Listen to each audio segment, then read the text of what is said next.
Hello friends, एक बार हम maths की शुरुआत करते हैं फिर से संख्या पद्धति से। तो मैं यहाँ से आपका रिवीजन कराऊंगा सारे टॉपिक्स का। एक क्विक रिवीजन होगा। तो आज के सेशन में हम संख्या पद्धति के 5 क्वेश्चन लेके आए हैं। देखें ये क्वेश्चन किस प्रकार के हैं, और अगर आपको ये क्वेश्चन जो है पसंद आए अगर आखिर में, तो वीडियो को आप लाइक कर देना और हमारे चैनल को सब्सक्राइब कर देना अगर आपने अभी तक नहीं किया है तो। और उसके बाद जो बेल आइकॉन है उसे क्लिक आप जरूर करें। तो शुरुआत करते हैं आज के सेशन की। पहला क्वेश्चन यहां पर लिया गया है कि यदि 15 को 0 से विभाजित करने पर प्राप्त क्या होगा। यानी कि 15 को यदि हम 0 से विभाजित करेंगे तो क्या वैल्यू मिलेगी।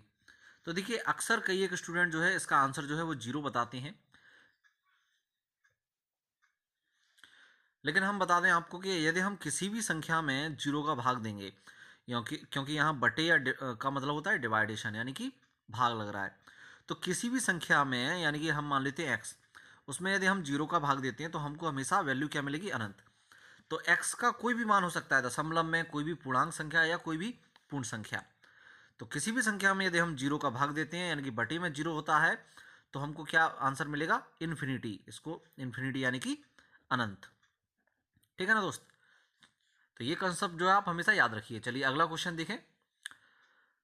अगला क्वेश्चन है √2 है एक। क्या है, 4 ऑप्शन दिए गए हैं, धन पूर्ण संख्या, पूर्णांक, परमेय और अपरमेय।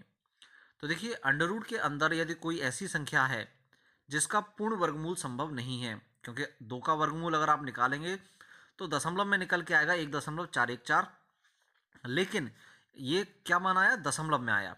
ये पूरा वर्गमूल संभव नहीं है। ठीक है ना, पूरा का मतलब कोई पूर्णांक संख्या। तो जब ऐसी संख्या वर्गमूल के अंदर हो या घनमूल के अंदर हो जिसका पूरा वर्गमूल या पूरा घनमूल संभव ना हो, तो ऐसी संख्याओं को हम कहते हैं अपरमेय संख्या। तो इसका क्या आंसर हो जाएगा, अपरमेय संख्या। ओके। जैसे उदाहरण के तौर पे √3 ये भी अपरमेय है, लेकिन यदि हम √4 लेते हैं तो 4 का पूरा पूरा वर्गमूल संभव है कितना, 2। तो ऐसे में 4 जो है वो अपरमेय संख्या नहीं होगी, 4 क्या हो जाएगी, परमेय संख्या हो जाएगी अंडर रूट में। ठीक है ना, √4 परमेय है, √3 अपरमेय, √2 अपरमेय। चलिए अगला क्वेश्चन देखें। अगला क्वेश्चन है शून्य है एक।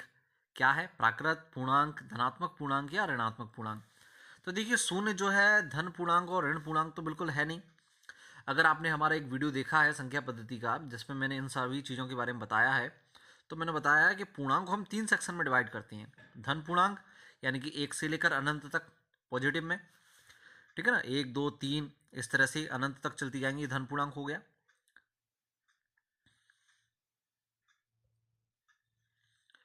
ऋण पूर्णांक वो होती हैं जो माइनस में चलेंगी, -1 -2 -3। ठीक है ना, इस तरह से अनंत तक। और जबकि शून्य पूर्णांक में केवल आता है शून्य। ठीक है ना, तो शून्य इसका मतलब पूर्णांक तो है, प्राकृत नहीं है। प्राकृत होती है 1 से लेकर अनंत तक, 1 2 3, कहाँ तक, अनंत तक। जीरो उसमें शामिल नहीं होता प्राकृत में। जीरो किस में आता है, पूर्णांक में आता है। तो जीरो को हम शून्य पूर्णांक या पूर्णांक कहेंगे। तो आंसर हो जाएगा इसमें बी, शून्य क्या है, पूर्णांक संख्या।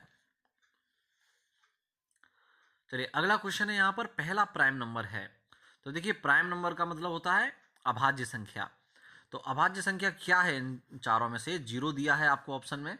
तो जीरो की यदि हम बात करें तो जीरो क्या है, ना ही तो भाज्य है और ना ही अभाज्य है, दोनों में से कुछ भी नहीं है जीरो। ठीक है ना। एक की अगर हम बात करें तो एक भी जो है ना ही भाज्य और ना ही अभाज्य, इसको भी हम दोनों में से किसी कैटेगरी में नहीं रखते हैं। ठीक है ना। अब अभाज्य भी अगर हम शुरुआत करते हैं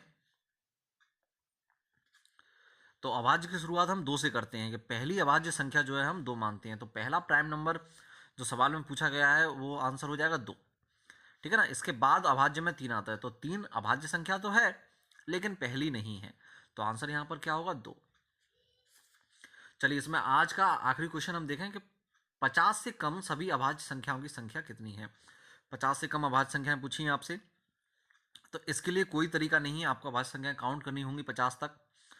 तो अगर हम काउंट करें तो पहली अभाज्य संख्या होती है 2, फिर इसके बाद आती है 3, फिर 5, फिर 7, इसके बाद 9 तो भाज्य हो जाती है, तो आएगी 11, 13, 17, ओके, 19, इसके बाद आएगी 23, फिर इसके बाद आएगी 29, 31, इसके बाद 37, 37 के बाद आएगी 41, 43 और 47। अगर हम यहाँ काउंट करें इनको, कितनी हो गई, 50 तक ही हो गई ना। इसके बाद आगे सारी भाज्य संख्याएं होती हैं, 48, 49, 50 सब भाज्य हैं, तो अभाज्य हो गई ये सब।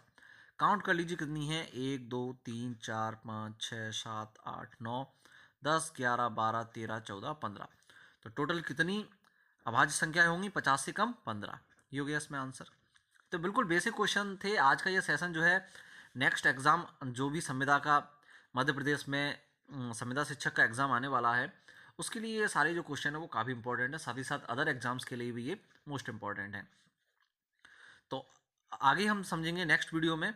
तब तक के लिए गुड बाय, थैंक यू।